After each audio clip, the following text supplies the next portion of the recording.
Salut, bienvenue au podcast Miss International, la destination des passionnés de voyage et d'aventure. Ici, on démocratise la mobilité à l'étranger afin de t'accompagner dans ton futur projet. Plonge donc dans l'univers des globetrotters aux parcours variés qui pourront t'inspirer pour tes futures expériences. Bon décollage et surtout, bonne écoute! Bonjour et bienvenue aujourd'hui à un autre épisode du podcast Miss International. Aujourd'hui, je suis accompagnée de mon ami Ayoub. Enchantée, Ayoub! Allô, comment tu vas? Je vais extrêmement bien parce que je suis très excitée de t'avoir sur le podcast. T'es un étudiant bientôt bachelier de FSA. Oui, merci de me recevoir. Je suis super content. Quand tu m'as envoyé l'invitation, justement, j'ai pas hésité. Moi, parler d'international, que ce soit sur un podcast, justement, pouvoir partager mes expériences, puis qui sait peut-être inspirer quelqu'un. Moi, je n'hésiterai pas 2 secondes, puis je te remercie pour l'invitation encore. J'ai super hâte de notre échange. Hey, moi aussi, j'ai extrêmement hâte, surtout parce que, Ayoub, t'es un étudiant ici qu'on se connaît depuis... L'intégration, là, les intégrations du début de notre baccalauréat. Mm-hmm. Mais t'as vraiment été un étudiant marquant pour la faculté parce que t'as réussi à combiner et à saisir une multitude d'opportunités à l'international. Que ce soit en passant du court séjour... Non. Excuse-moi, t'as pas fait de court séjour. Non. C'est comme la seule chose que t'as pas fait. Bon, peut-être au 2e cycle, on verra. Oh! Mais OK, si on fait un peu un récapitulatif, de un, je veux savoir, Ayoub, tu étudies en quoi? C'est quoi ton profil ici à la faculté? Oui, donc j'ai commencé à la faculté il y a à peu près 3 ans. En concentration gestion internationale. D'accord. Donc, dès le départ, je m'intéressais énormément à tout ce qui était international, commerce international, les opportunités qu'ils pouvaient justement avoir à l'international. Après une première année d'implication au sein des associations étudiantes, j'ai Laquelle? Le Fonds Alpha. Donc, à tous ceux qui sont de près ou de loin impliqués au Fonds Alpha, shout-out à vous. Oui, puis je pense que c'est important qu'on le mentionne dès maintenant. Aussi, lorsqu'on s'est rencontrés aux initiations, tu m'as rappelé aujourd'hui que je t'avais dit « Ah, est-ce que tu t'impliques dans une association? » Puis si vous êtes sur le point d'entamer justement un baccalauréat ou que vous pensez, vous cajolez l'idée de débuter une implication, pour ma part et dans ton cas, je pense, ça a été vraiment bénéfique, l'implication générale. Oui, c'est tellement formateur du fait que non seulement on apprend à connaître les gens dans la faculté, mais c'est également des gens qui ont de la drive, qui ont des ambitions, puis qui savent un peu qu'est-ce qu'ils veulent de leur vie. Puis ça, je trouve ça super intéressant puis passionnant à voir dans le sens où on apprend à se connaître, mais on apprend à connaître l'autre également. Puis c'est beau non seulement avec les contacts que tu crées, mais également les moments que tu vis, puis ça peut tellement t'ouvrir à de nouvelles opportunités, comme par exemple l'association étudiante, le Fonds Alpha, ça m'a ouvert au monde des compétitions. Le monde des compétitions, ça m'a ouvert sur le monde des affaires à un autre niveau. Puis, non seulement ça m'a un peu formé d'un autre niveau sur ma formation dans bac en administration des affaires, mais ça m'a aussi donné une bonne première étape pour justement me préparer pour la suite qui était les sessions à l'international. Exact. Ça t'a permis de faire un réseau local pour par la suite faire un réseau international. 100%. 100%. Puis justement, dans mon parcours, première année, implication, association étudiante, compétition universitaire également, première année et demie. Par la suite, justement, avec quelques amis très proches du cégep, dont Vézélina et William Trudel, qui, shout-out à vous si vous écoutez, 2 de mes très bons amis qui, dès le cégep, on se disait que justement, on voulait partir à l'international, puis que c'était un objectif à l'université. Puis, donc, on était déjà mindés à l'idée de partir à l'international. Puis... T'es parti où? En Argentine. Oh! En Argentine, à Buenos Aires. Puis, en mai 2022, oui, je m'en rappelle, j'ai appelé ma bonne amie Vézina. Puis là, on s'était dit, OK, là, on s'inscrit. Fait que là, on a fait notre inscription ensemble. Puis là, on était comme, OK, c'est là, on se lance. C'est maintenant. Puis, c'est là où est-ce qu'on s'était dit, OK, ça part. Puis, à ce moment-là, c'était comme, OK, on s'est réellement inscrit. Puis c'est la réalité qui embarque. Donc là, il y a comme le petit stress de « Ah, je sais pas, ça ressemble à quoi? Est-ce que la destination, c'est la bonne?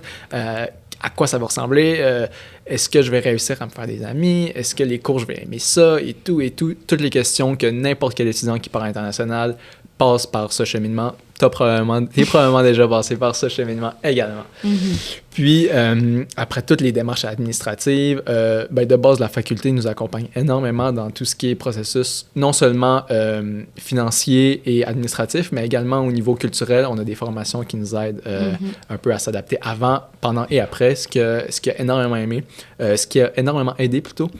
Puis, honnêtement, ces formations, j'ai adoré. Moi, personnellement, je sais pas, toi, t'en penses quoi, là? Oui, ben moi, j'ai beaucoup aimé la formation pré-départ sur tout ce qui est sécurité, puis aussi le graphique qui explique l'euphorie au début du sentiment que tu vas vivre toute une expérience challengeante. Au début, tout est beau, tout est pétillant, c'est nouveau. Après ça, un petit peu parfois de mélancolie qui s'installe au fil du temps. Tu t'ennuies des fois de ta famille, de tes habitudes, de ton petit quotidien au Québec.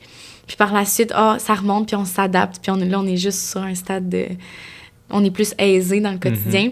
Mais ça, dans la formation, ça m'avait vraiment quand même marqué puis aidé à traverser certaines petites épreuves et aléas de la vie qui peuvent arriver en session. Fait que oui, c'est vraiment intéressant. Vraiment. Puis il y a aussi l'idée du retour qui peut faire mal aussi. Comment tu l'as vécu, ton retour suite à l'Argentine, ta session à l'étranger? Je dois avouer que c'est un aspect qu'il va falloir que je travaille pour ma prochaine session, dans le sens où ma session, je suis parti début janvier. Par contre, la session débutait début mars. Donc, j'ai voyagé avant, mais j'ai également voyagé après. Donc, je suis parti début janvier. La session terminait fin mai, début juin. Puis, je suis revenu à Québec le 31 août. Juste pour redébuter ta prochaine session. Ouais. Donc, j'ai beaucoup enchaîné avant, pendant et après ma session. Donc, je pense que j'ai pas réellement pris ce moment-là pour réellement un peu reflect sur ce que j'ai vécu, sur l'expérience en tant que telle, du fait que c'est pas commun de base, là, réaliser une session en Amérique latine également, en plus. Puis justement, dès septembre, je me suis embarqué dans le processus des missions commerciales de l'Université Laval. Absolument! Oui. Je suis aussi une ancienne des missions commerciales, ayant fait ma mission au Royaume-Uni, si certains se demandent. Puis justement, pour embarquer là-dessus, tu sais à quel point c'est un programme qui est chargé, qui demande beaucoup de temps et qui est super, super formateur à tous ceux qui hésitent à potentiellement rejoindre la prochaine cohorte d'émissions. Je vous encourage à 100%. On peut peut-être expliquer brièvement c'est quoi l'émission commerciale? Je peux te laisser présenter. Donc, l'émission commerciale, c'est un organisme qui a pour but de réaliser du développement des affaires pour nos entreprises québécoises à l'international. Donc, à chaque année, il y a différentes destinations. Cette année, c'est le Mexique, le Canada anglais et la Corée du Sud pour du développement des affaires. Et il y a également une mission de recrutement au Maroc. Donc, tout au long de l'année, notre but en tant qu'agent de développement pour les missions commerciales, c'est d'aborder des entreprises québécoises afin de proposer des services de développement des affaires. Et ça, c'est offert uniquement pour les étudiants de l'Université Laval, mais peu importe n'importe quelle faculté. Exactement. Peu importe la faculté, peu importe le cycle, ça peut être premier cycle, deuxième cycle. Exact. Potentiellement troisième cycle. Pourquoi pas? Exactement. Puis, ça peut créditer des cours aussi. Également. C'est dépendamment du programme et en fonction du cheminement, ça peut créditer jusqu'à 6 crédits. Donc, ce qui se prend très bien. Et tout au long de l'année, nous sommes chapeautés par des professeurs. On a des formations autant de vente, de négociation, d'affaires à l'international. Et c'est super formateur. Et à la fin de cette mission, en fait, il y a le processus... Il y a le processus de recherche d'entreprise et par la suite, lorsqu'on a nos mandats, dépendamment du type de mandat, ça peut être un mandat d'achat, de vente, d'études de marché, tout simplement. De recherche de fournisseurs. Exactement. À ce moment-là, il y a un 3 semaines à destination où est-ce qu'on réalise l'objectif du mandat. Et tout au long de ce processus, c'est, on peut dire, une montagne russe d'émotions. Je trouve que c'est un bel exemple de ce à quoi l'entrepreneuriat peut ressembler, dans le sens où on ne sait pas nécessairement la charge de travail qu'il y a jusqu'à temps que tu la fasses. Et tout au long de ce processus-là, j'ai réellement appris à découvrir une autre facette du monde des affaires, aspect international, et surtout après ma session en Argentine, je trouve que c'était super complémentaire et formateur dans mon parcours.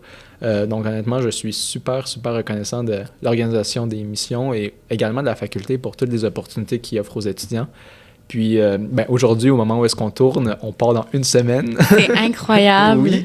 Alors, tu es vraiment quasi à la réalisation de cette mission commerciale. Mm-hmm.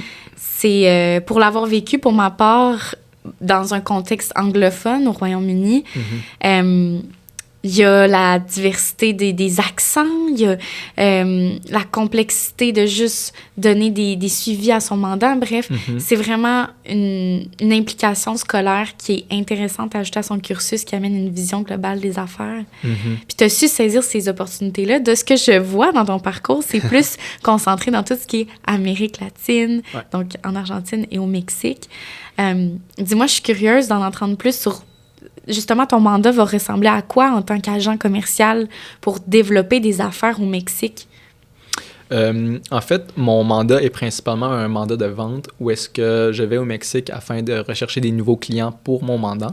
D'accord. Donc, c'est un peu une nouvelle présence de mon mandat à destination. Donc, mon but est vraiment de développer cette présence, de rechercher des potentiels nouveaux clients. C'est un défi en soi parce que non seulement on apprend à faire des affaires dans une nouvelle culture, mais c'est également dans une nouvelle langue. Donc, on est accompagné tout au long du processus des missions commerciales pour apprendre la langue. Dans mon cas, c'était des cours d'espagnol que nous avions tout au long de la session. Puis, afin de bien nous préparer à bien réaliser la mission. Et c'est réellement formateur du fait qu'on ne sait pas... Oui, on sait parce qu'on a nos formations, mais c'est vraiment... c'est réel, on vit réellement. Et par exemple, un exemple qui me vient en tête, qu'on nous a répété assez souvent et qui est bien le cas, c'est l'usage de WhatsApp. Comme par exemple, au Québec ou au Canada, on utilise très, très peu WhatsApp. Au Mexique, si tu n'utilises pas WhatsApp, qu'est-ce que tu fais ici? Puis, donc, il faut s'adapter culturellement au milieu des affaires du pays où on va faire du démarchage. Exactement. Ou un autre exemple qui me vient en tête, le respect de la hiérarchie. À quel point c'est important au Mexique. Et si on ne respecte pas la hiérarchie, ben tu n'auras pas un point d'entrée assez facile. Donc, c'est plusieurs aspects à prendre en considération. Puis c'est vraiment un sentiment d'adaptabilité qu'on doit comme développer. Puis ça développe aussi beaucoup de résilience et et ça demande beaucoup de persévérance. Et c'est là réellement... Je pense qu'on ne peut pas réaliser... En fait, j'aimerais ça beaucoup savoir un peu... j'aimerais ça savoir, toi, de ton côté, qu'est-ce que tu retiens de ta mission, puis un peu quel aspect que tu penses que tu as développé tout au long du processus et qui continue à suivre encore aujourd'hui, parce que toi, ça fait déjà 2 ans là, que tu as réalisé ta mission. C'est vrai, c'est une bonne question. Pour répondre à ta première question, sincèrement, les missions commerciales, ça m'a amené une rigueur de travail, une autonomie et surtout un professionnalisme dans l'approche de ma préparation de rencontre client. Toute la préparation en amont, pour ce qui est comme de rechercher la bonne personne dans l'entreprise, de faire un cold call, de bien se présenter, de s'adapter à la culture. Ça, je pense que ça se vit sur le terrain, mais il y a la préparation à faire en amont avant d'aller démarcher dans... Et ce que j'ai beaucoup apprécié des missions commerciales, c'est les rencontres des anciens émissions, par la suite au fil des années. Puis même, ce que j'ai beaucoup aimé, c'est les conférenciers qui venaient nous voir durant les formations au cours des 8 mois pour être prêts à arriver à destination. Même si on n'est jamais, on peut jamais se sentir au plus profond de nous 100% prêt.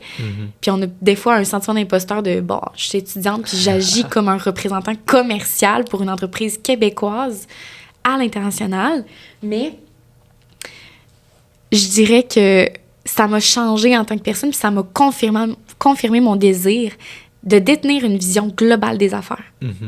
Puis d'avoir cette richesse-là, je trouve que ça l'amène une sensibilité accrue pour tout ce qui est des enjeux, puis de discuter avec un client, puis d'écouter. Puis des fois, on se comprend pas tout le temps à cause de la barrière de la langue. Mais on voit qu'il y a vraiment un effort commun qui est fait. Puis c'était très... ça m'a vraiment formée. Ouais, je suis totalement d'accord. Puis...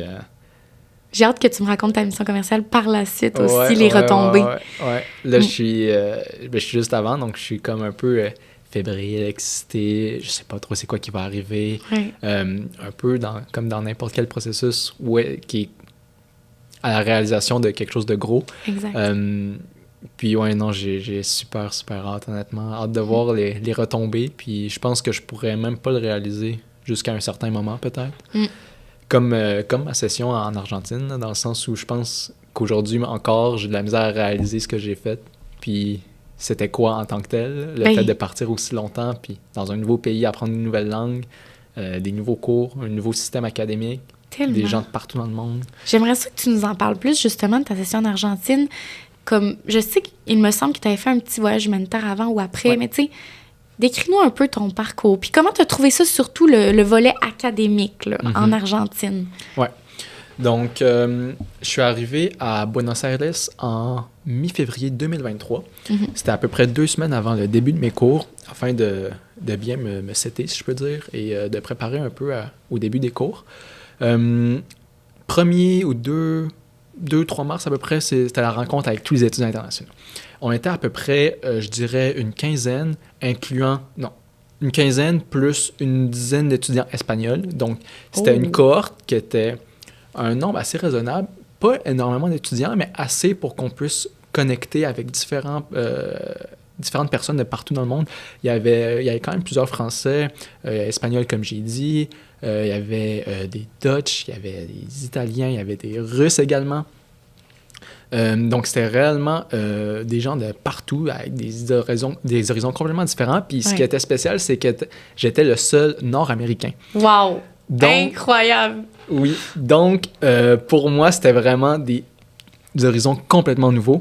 Puis, j'ai complètement adoré du fait que, non seulement je parlais qu'anglais, mais également espagnol, puisque... Est-ce que tu connaissais... Tu avais fait des cours d'espagnol auparavant ou pas du tout? Est-ce qu'il y avait une exigence linguistique demandée par l'Université Laval? L'exigence linguistique était principalement en anglais. Donc, mes cours étaient en anglais. De mon côté, je tenais réellement à apprendre l'espagnol. Ouais. Donc, j'ai pris un cours avant de partir, puisque j'avais déjà prévu de partir en mai 2022, comme je disais. Donc, à l'automne 2022, j'ai pris un cours d'espagnol de mon côté. Mais... malgré ça, j'ai vraiment mis les efforts, j'ai mis les bouchées doubles rendues en Argentine pour apprendre l'espagnol parce que je me disais, voyons, je peux pas venir à Buenos Aires pendant 4 mois puis sortir de là sans aucun mot en espagnol. Il y a aucune chance. Aucune chance, Non. Puis le fait que mes cours étaient en anglais, ça l'aidait pas réellement. Donc vraiment, de mon côté, j'ai mis des bouchées doubles le soir. Je lisais des livres de grammaire. J'ai tout changé en espagnol. J'ai regardé des vidéos en espagnol. Mon seul est en espagnol. Tout. C'est tellement des bons trucs que tu partages. Oui, non, j'y suis allé à fond. Puis avoir le français comme langue première, c'est un atout à ne pas négliger, surtout en espagnol. Tellement, langue latino-romaine. Ah oui, puis le nombre de fois où est-ce que je savais pas comment dire un mot en espagnol, je le disais en français avec un accent espagnol et ça marchait. Je peux pas compter le nombre de fois que ça m'a sauvé. Ça fonctionne, mais sauf pour le beurre. Tu sais, mantequilla. Il y a certains mots plus complexes. Oui. Peut-être 60-70% du temps, ça fonctionne. L'autre 30%, le monde te regarde comme « Ah? » Le franco-espagnol, quoi. Oui. Puis justement, par rapport au voyage humanitaire, de ce que tu as amené, c'est un super de bon point. C'était vers la fin de ma session. D'accord. Puis c'était un super de beau moment. Je vais embarquer là-dessus juste après.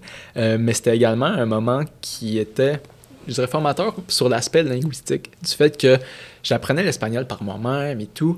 Puis je parlais espagnol vite fait, des petites conversations par-ci par-là lorsque j'avais l'occasion.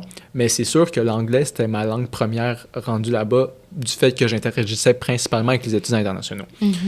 Puis justement, ce voyage humanitaire-là, en gros, c'est avec l'organisation Techo, qui est présente partout en Amérique latine et qui a pour but de construire des maisons pour des familles en situation d'urgence. C'est tellement un beau projet. Oui, puis c'était en collaboration avec l'université. Donc, c'est l'université qui nous a proposé de justement rejoindre le programme. L'université qui était en Argentine. Oui, la Austral, Universidad Austral. Puis c'est ça. Puis pour moi, c'était une fin de semaine. Ça avait l'air d'une super de belle opportunité pour en apprendre davantage, pour réaliser une activité que moi, de la construction, je suis pas un très gros... T'as pas fait ton DEP en construction, Youb? Non, malheureusement. Ah. je vais revoir mes... Charpentier, menuisier. Non, on revient là à la base. Gestion internationale. Oui. Puis, en gros, c'était super formateur au niveau linguistique du fait que j'étais le seul étudiant international qui m'était inscrit. Puisque mes autres amis, il y avait d'autres plans pour cette fin de semaine-là, donc ça ne la donnait pas. Mais moi, je voulais vraiment le faire, donc je me suis décidé de quand même me lancer à pieds joints. Mm-hmm. Puis c'était principalement des étudiants locaux. Puis... ça, c'est une chance incroyable que j'adore. Oui. Parce que l'anglais est appris à l'école, mais on ne peut pas s'attendre à ce que les gens parlent anglais. Puis ce qui est totalement normal et totalement correct. Donc moi, de mon côté, c'était comme ma chance de justement prouver que mes 4 derniers mois d'espagnol étaient utiles et que j'étais rendu avec un bon niveau. Donc, de là, ben, c'était vraiment 3 jours complètement en espagnol, où est-ce que j'interagissais en espagnol, je me suis fait des super de bons amis, là. Honnêtement, c'est tellement un bel environnement pour créer des belles connexions et tout. Quelle Puis, chance! Juste passer ces 3 jours-là à poser des actions significatives pour changer la vie d'une famille. Honnêtement, j'en retiens que des bons souvenirs. Puis, si jamais quelqu'un va en Argentine et a la chance de réaliser cette expérience-là, je vous encourage à 200%. C'est réalisé 2 fois dans la session également. Une fois en mars, une fois en juin.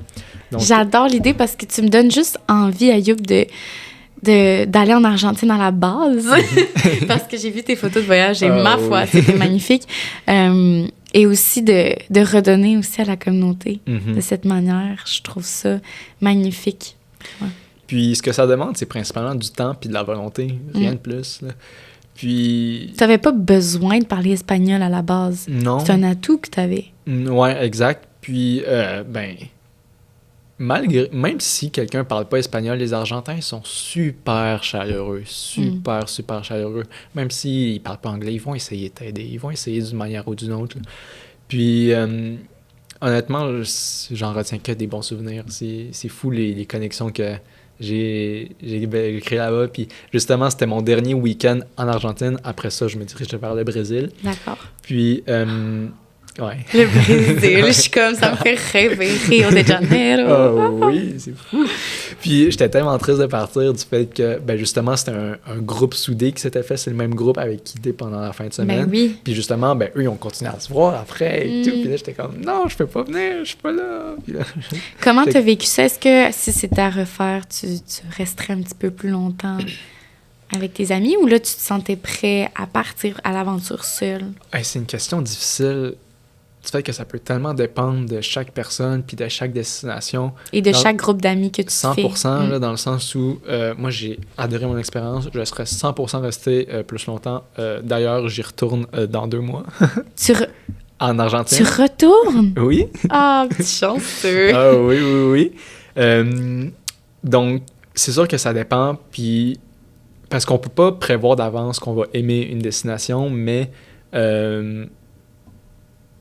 c'est ça, on peut pas prévoir qu'on va aimer, mais on le sait pas tant qu'on l'a pas essayé. Mm-hmm. Puis, le fait d'avoir expérimenté l'Argentine, ben justement, je sais que aujourd'hui, si je le referais, certainement que je resterais plus longtemps. Mais oui, non, c'est ça. C'est difficile à prévoir du fait qu'on sait pas nécessairement c'est qui qu'on va rencontrer et tout. Mais je trouve que c'est ça qui est beau également, parce que tu le sais pas, mais tu peux créer cette réalité-là si justement tu prends les moyens pour, puis tu prends des petites initiatives par là, participer à cette activité-là, parler à cette personne alors que tu sais pas si elle est partante à te parler ou non, mais tu prends quand même le risque et tout. Puis juste le risque de partir de base, de prendre ce risque-là, puis d'embarquer dans cette lancée-là, puis de sortir de sa zone de confort, ce qui est la base d'une session à l'international. Ah oui, c'est taking a leap of faith, prendre vraiment vers l'inconnu. Exact. Puis, justement, pour des étudiants qui s'intéressent à faire une session à l'étranger, en Amérique latine, en général, est-ce que tu as des conseils que tu leur conseillerais par rapport à peu importe c'est quoi, puis ça peut s'appliquer à l'Argentine en particulier, là, si... Je dirais profiter à fond. Profiter à fond, aller parler aux gens, ils sont super, super chaleureux. Peut-être apprendre une petite base d'espagnol, ça aide, puis juste le fait de faire un petit effort pour parler espagnol puis de parler la langue locale, ça peut tellement jouer énormément sur son expérience du fait que les gens sont chaleureux, sont beaucoup plus chaleureux qu'on le pense, sont ouverts à découvrir sur le monde. Parce que c'est pas tout le monde qui a tout le temps l'opportunité de pouvoir voyager, puis le fait de pouvoir rencontrer des gens de différentes cultures, différents horizons et tout, ça permet tellement... Les gens sont intéressés, ils veulent en savoir davantage, puis le fait de faire cet effort de notre côté, d'apprendre un petit peu la langue locale, ça peut tellement amener beaucoup, autant pour eux que pour nous. Puis, moi, c'est le conseil principal que je donnerais. Au niveau de l'adaptation, particulièrement l'Argentine, il y a quand même une grande influence européenne, ce qui fait en sorte que moi, personnellement, j'ai pas réellement trouvé de difficulté à m'adapter, honnêtement. C'est sûr, il y a des petits détails qui sont différents du fait qu'ils sont plus en retard, ils mangent plus tard. C'est un mode de vie européen, espagnol plutôt. Exactement. Oui. Puis, mais ça s'adapte vite. Puis c'est tellement une culture différente de la québécoise que tu l'abordes d'une manière différente, puis t'es juste comme « wow ». C'est certain. C'est juste que toi, avec tes origines marocaines, en plus, je pense que t'es habitué dans cette chaleurosité et cette habitude à manger peut-être un peu plus tard, mais je comprends que pour un Québécois pur souche qui a pas eu la chance d'autant voyager, ça peut être un petit peu différent, mais ils sont chaleureux comme les Québécois, donc c'est rassurant à ce niveau-là. Ah oui, c'est 100%. Puis surtout, en profiter du fait que la nature est incroyable en Amérique latine, puis il y a tellement d'opportunités pour ça, justement. Ben, en Argentine, il y a la Patagonie qui est à côté, il y a les chutes d'Iguazú, il y a le Brésil qui est à côté, le Pérou, Chili également. Donc, réellement, de profiter, de sortir, surtout de respirer un peu, puis prendre les étapes une à une, ça se passe bien, honnêtement. L'Amérique latine est très ouverte au monde, puis moi, j'ai que des bons commentaires. Alors, tu le recommanderais, disons? Ah, 100%. À 100, à 10 000 %. Ah, mais je suis convaincue, tu me le vends, puis ça me tente juste de refaire une session à l'étranger. Ben, c'est un peu vers quoi je m'enligne aussi. Ben oui, certainement. Mais là, on est là pour parler de toi. Puis, parlant de deuxième session, t'es l'une des premières personnes que j'ai rencontrées à la faculté qui fait 2 sessions à l'international dans 2 pays différents, pas chevaucher une après l'autre, vraiment pour prendre le temps de bien t'adapter à chaque milieu, de revenir entre chaque. Donc, t'as fait l'Argentine à la 2e année de ton baccalauréat. Ouais. Là, t'es rendu à la 3e année de ton baccalauréat. Ouais. T'as fait les missions commerciales durant cette année qui t'a demandé d'être ici au Québec, au Canada. Tu pars pour le Mexique pour réaliser ta mission. Tu reviens ici. Et là, tu t'enlignes vers une autre et dernière session. Ouais. Qui est à Shanghai. En Chine, oui. Mais je veux comprendre. Comment t'es venu tout d'abord ce désir d'aller en Chine? Puis comment vont tes démarches?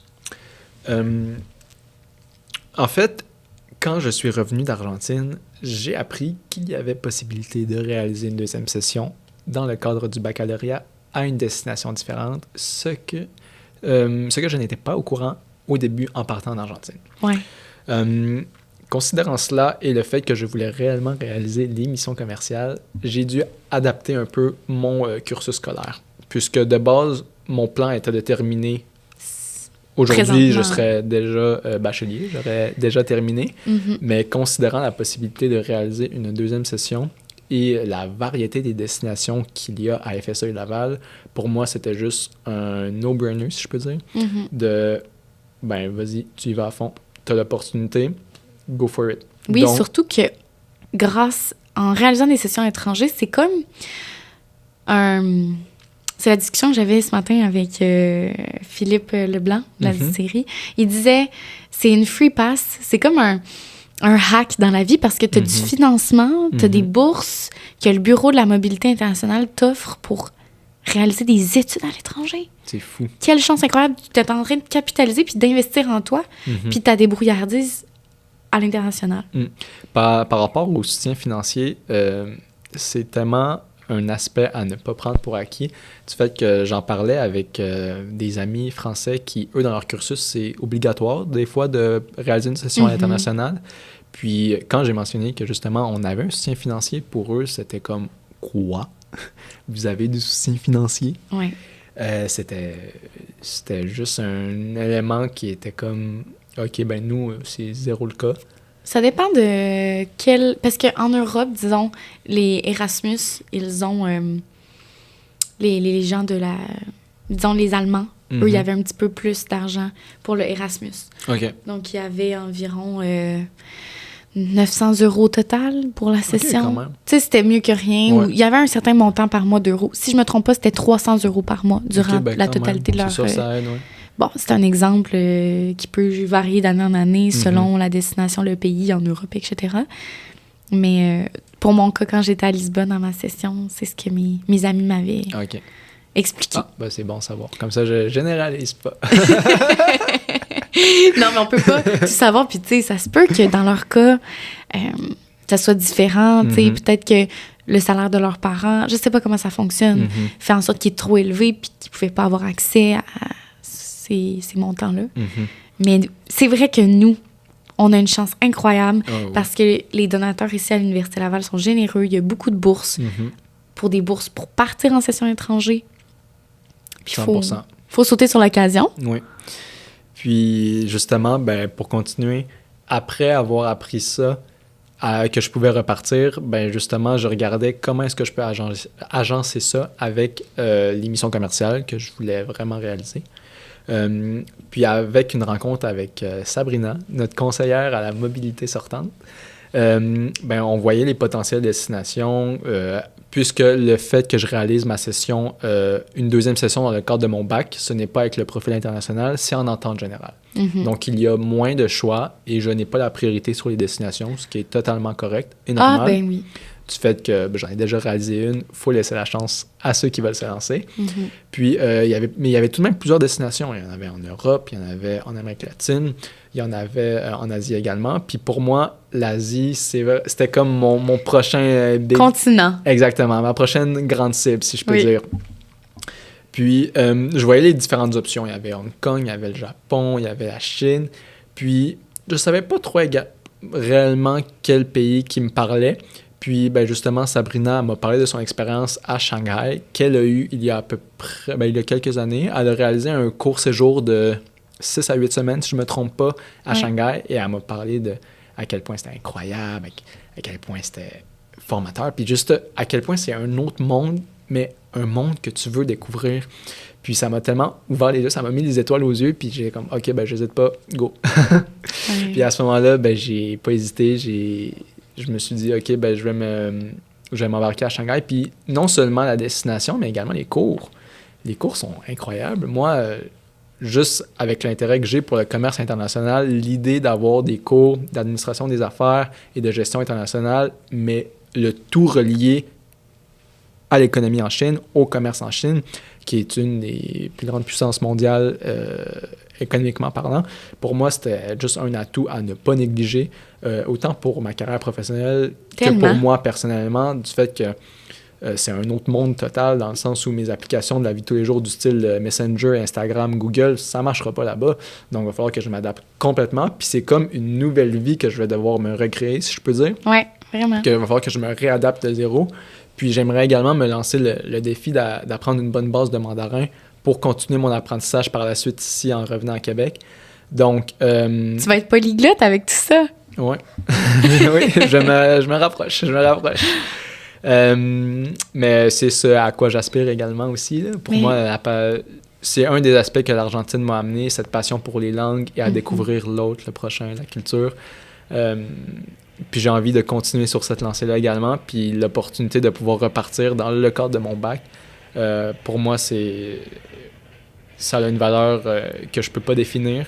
Puis je suis tellement reconnaissant de la faculté puis de l'opportunité qu'elle offre aux étudiants pour cela. Puis c'est ça. Donc, en ce moment, dans mes démarches, Je suis en contact avec l'université. Au niveau des démarches administratives, il y en a... Avec l'université à Shanghai, tu veux Oui, dire? exactement. Avec Tongji University. Il y a un petit peu plus de démarches administratives, donc ça prend un petit peu plus de temps et j'embarque également dans les démarches du visa par la suite. Ouais. Donc ça va être mon focus pour les 2 prochains mois, si je peux dire. OK. J'ai vraiment une curiosité par rapport au visa. Mhm. Est-ce que tu as déjà commencé le processus? Non, puisque j'ai besoin de ma lettre d'acceptation officielle. Parfait. Il y avait plusieurs documents à remettre avec l'université, puis il y avait plusieurs va-et-vient du fait que je devais envoyer une première version, ils devaient envoyer une version révisée, que je puisse la signer, corriger et tout. Mais c'est sûr que c'est différent de l'Argentine où est-ce que les démarches administratives... sont très lousses? Très lousses et simples. Mais je sais dans quoi je m'embarquais aussi en allant en Chine. Ouais.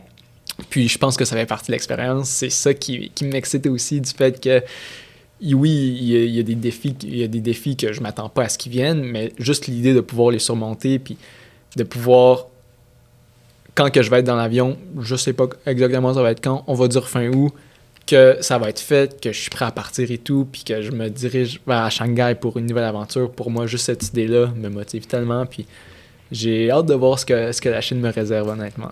Hey, j'ai tellement hâte qu'on se rassoie. Ah oui. Peut-être pour un autre épisode avec toi, mais juste pour qu'on débrief sur... on calcule les retombées de toute ta mission commerciale, tout ce qui s'en vient pour toi à Shanghai et ta graduation, finalement. Tu vas être bachelier, enfin. Ben oui, et toi aussi, je pourrais dire de même pour ta session à l'automne. Oui, il y a du beau qui s'en vient avec... Je réalise un court séjour à Budapest avec ton ami Vézina, qui est maintenant aussi mon ami. Ça va être très intéressant sur justement l'économie. Moi, ce qui m'intéressait, c'est l'économie entre l'Europe et l'Asie. Puis effectivement, je partage cette même passion que toi de potentiellement, à un moment donné, aller m'éduquer sur le commerce en Asie. Je pense que c'est la prochaine étape parce que c'est quand même des puissances et des exemples de business qui sont très différents, les fournisseurs, ou bref, juste avoir une vision globale de cette partie du monde-là que j'ai pas encore eu la chance d'explorer. Donc, bientôt, lentement mais sûrement, là, ça s'en vient. Oui. Est-ce que c'est le sujet de ton cours à Budapest? C'est le sujet de mon cours que j'ai décidé de choisir. Parce qu'il y a comme 2 cours différents qui sont offerts à Budapest, 2 options pour la cohorte. Puis moi, j'ai choisi commerce, Europe et Asie. Ah, mais je prends ça en note. Ouais. Ça m'a l'air super intéressant. Tu me diras, ça ressemblerait à quoi? Oui, alors c'est ça, vous voyez que on a comme un problème d'une passion. C'est pas un problème, c'est une passion commune sur justement des sujets.